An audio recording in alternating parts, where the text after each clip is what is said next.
Do you think that building CRM system requires a backend, a database, and a lot of development time? Now I'm going to show you the opposite, how you can build a fully functional CRM system directly from Google Sheets. It will open like a regular website in your browser, and you'll be able to add and view data just like in a real product. And the most interesting part, you don't need a complex code or a server for this. To start with, we need to write a function that collects data from our Google Sheets and returns it as an array of objects. Here we get all data from our spreadsheet. These are our headers. You could use a more elegant approach and read them dynamically, but for now we keep it simple to get results quickly. This is an array where we will store our objects. We iterate through the rows data without headers. Each row is an array of values, meaning each row contains elements that need to be processed. Here we create an empty object, iterate through all columns in the row, take the header name as the key to avoid hard-coding fields. Here we assign the value to the object and finish object to the array and return the final result. Let's see what we get. I'll just print the result in console log to make sure we correctly collected the data from spreadsheet.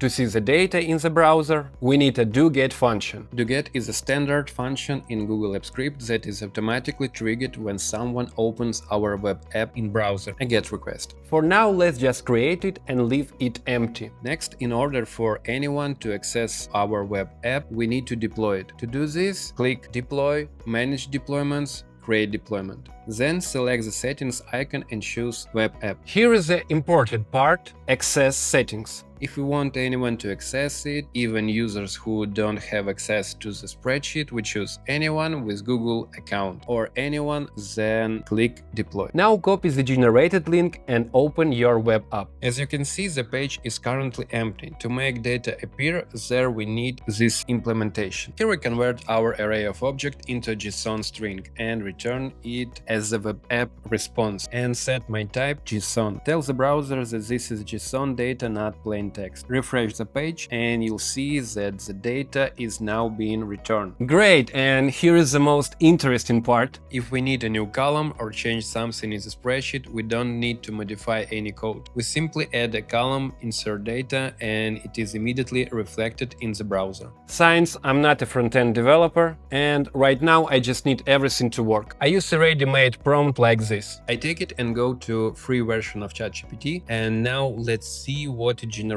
for us. We copy this response and go to our Google Apps Script project. We create a new file, index.html, and pass the generated HTML code there. Now we need to update our doGet function. Right now it looks like this. This comment in Google Apps Script means that we load the index.html file from our project and return it as a web page. Let's save the changes and deploy our web app again.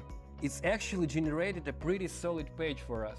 We can still refine it a bit more or try a different model, and at that point we can easily bring the interface up to the level of a real SaaS system. Now we already have the data, but we still don't have a way to add new records. To solve this, I prepared a prompt with the following idea. I want to add an add button, and based on the headers from our table, it should automatically generate a form. The key requirement is that everything must be fully dynamic. So in the future, when we add new column in Google Sheets, we don't want to hard-code anything in the front end. The form should update automatically. I include the full task description along with existing code and send it to ChatGPT. Now let's see what we got. Perfect, the add button is already there. When I click it, a form opens. Now let's do a quick test. I'll add a new columns to the spreadsheet and refresh the app.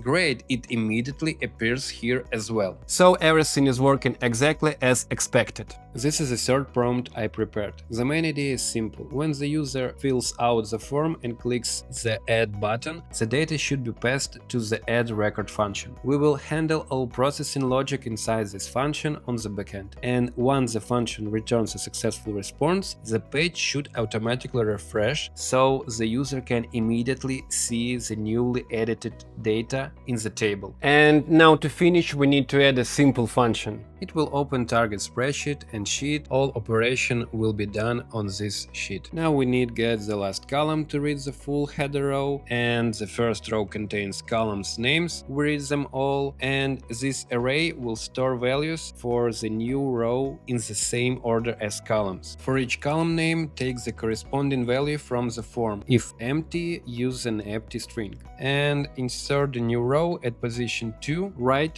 below the header, and write the new row into the sheet. Now everything is ready. Let's do a final refresh of our web app and test the full flow. We open the form, enter some data, click Add, and as we can see, the data immediately appears here. We refresh the table, and the new record is also saved in Google Sheets. Perfect! Everything works exactly as expected. In fact, if we look at what just we've built, this is no longer just a spreadsheet. We've essentially built a minimal CRM system that can automatically generates the interface from Google Sheets, requires no hard-coded fields, automatically adapts to structural changes, and allows adding new records through the UI. So any Google Sheets now can become a small SaaS system. And this is the important part. We didn't write a complex backend. We didn't build a separate database, and we didn't use any frameworks. We simply took Google Sheets and turned it into a full-stack system. And the next video will go even further. We've built our own API on top of spreadsheets, so the system can work not only as a CRM, but as a full backend for any product. So if you found this interesting and want to see the next part, make sure to subscribe so you don't miss it.